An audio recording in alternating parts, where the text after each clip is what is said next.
दोस्तों, आज क्या नहीं है आपके पास। अच्छे कपड़े, अच्छा खाना, अच्छा घर। पर कभी आपने सोचा है कि आपके उलट एक और दुनिया है उन बच्चों की जिनके पास ना तो अच्छा घर है, ना ही अच्छा खाना, ना कपड़े और ना ही किताब। पर फिर भी वही बच्चे आईएएस, डॉक्टर, इंजीनियर आदि के सपने संजोते हैं और हर मुश्किलों से लड़कर उन्हें पूरा करते हैं। ऐसे ही एक शख्स की दास्तां मैं आज आपको बताता हूँ। बनारस के गलियों में खेलते हुए अपने एक दोस्त के साथ उसके घर चले जाने पर उसके पिता ने उस लड़के को घर के बाहर निकालते हुए कहा था कि तुम्हारी हिम्मत कैसे हुई हमारे घर में आने को। सिर्फ इसलिए क्योंकि वो लड़का एक रिक्शे वाले का लड़का था और वो सज्जन एक संपन्न परिवार से थे। वो बात उस लड़के को उस वक्त समझ में नहीं आई, क्योंकि उसकी उम्र मात्र 11-12 वर्ष ही थी। एक दिन एक सज्जन से उस लड़के ने यह बात पूछ डाली। उन्होंने कहा कि बेटा, तुम्हारा जो कार्य या बैकग्राउंड है उसके कारण उन्होंने ऐसा कहा। सज्जन ने भी जवाब उसे नाता समझ कर ही दिया था, पर लड़के ने तुरंत दूसरा सवाल किया, बैकग्राउंड कैसे बदलते हैं? सज्जन ने कहा, बैकग्राउंड या तो आपके पिता की आर्थिक स्थिति में परिवर्तन बदल सकते हैं या फिर तुम कोई उच्च पद हासिल कर लो तो। इस देश की सर्वोच्च सर्विस कौन सी है? बच्चे के सवाल में दर्द और हौसला साफ साफ झलक रहा था। बेटा, अगर तुम आईएएस बन जाओ तो उससे बड़ी सर्विस नहीं है। और दोस्तों, यहीं से शुरू हुआ उस लड़के का संघर्ष का सफर। जिस उम्र में हम लोग डॉक्टर, इंजीनियर बनने के सपने मजाक में देखते हैं, उसी उम्र में उस लड़के आईएएस बनने का संकल्प ले डाला और यही अपमान उसकी जिंदगी का टर्निंग पॉइंट बना।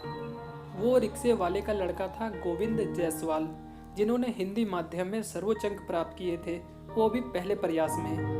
गोविंद जी की जिंदगी में मुश्किल कम नहीं आई। उन्हें केवल एक जोड़ी कपड़े मिलते थे, वो भी दिवाली में। एक जोड़ी कपड़े में पूरा साल कैसे? एक कमरे में 5 लोगों का परिवार रहता था, वहीं खाना बनाना, वहीं सोना। हम सब कल्पना भी नहीं कर सकते, पर यही बातें तो गोविंद जी को हमेशा उनके लक्ष्य की याद दिलाती थी।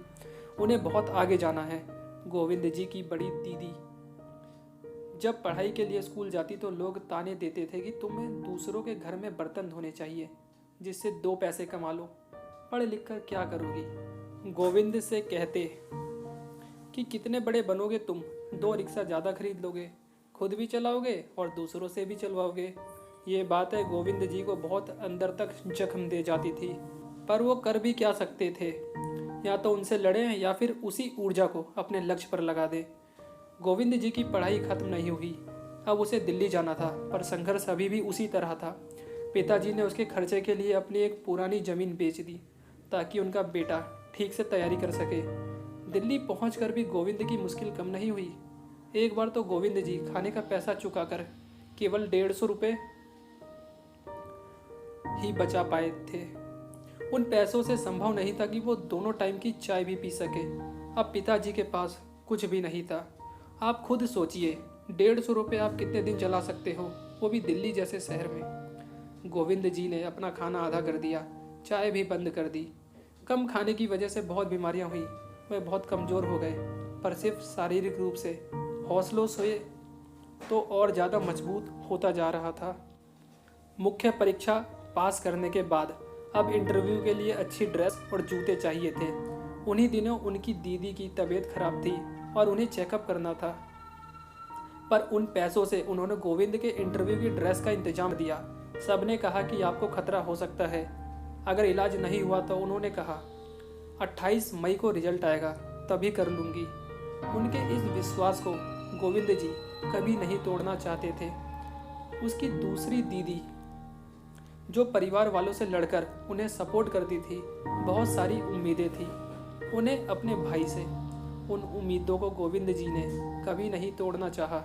रिजल्ट आने के पहले उसके पिताजी की तबीयत बहुत खराब हो गई, पर उनका बेहतर इलाज करने की क्षमता अब नहीं थी, क्योंकि सब कुछ गोविंद जी की पढ़ाई में पहले ही लगाया जा चुका था। आज भी पिताजी की बात को याद करके उनके आंखों में आंसू आ जाते हैं। जब उन्होंने अपने रिक्शे बेचते हुए कहा था, सबके पास 1-2 लाख रुपए होते हैं, तो क्या हुआ? हमारे पास 1-2 रिक्शे हैं, वो तुम्हारे ही तो हैं, उन्हें ही बेच देते हैं। आज अगर गोविंद सफल ना हुए होते तो जाने कितनी जिंदगियां खत्म हो गई होती। आज उन्हीं गलियों के लोग उनसे बातें करना चाहते हैं, उनके ऊपर गर्व करते हैं जिन्होंने एक दिन गोविंद को उन्हीं गलियों में खेलने से मना कर दिया था।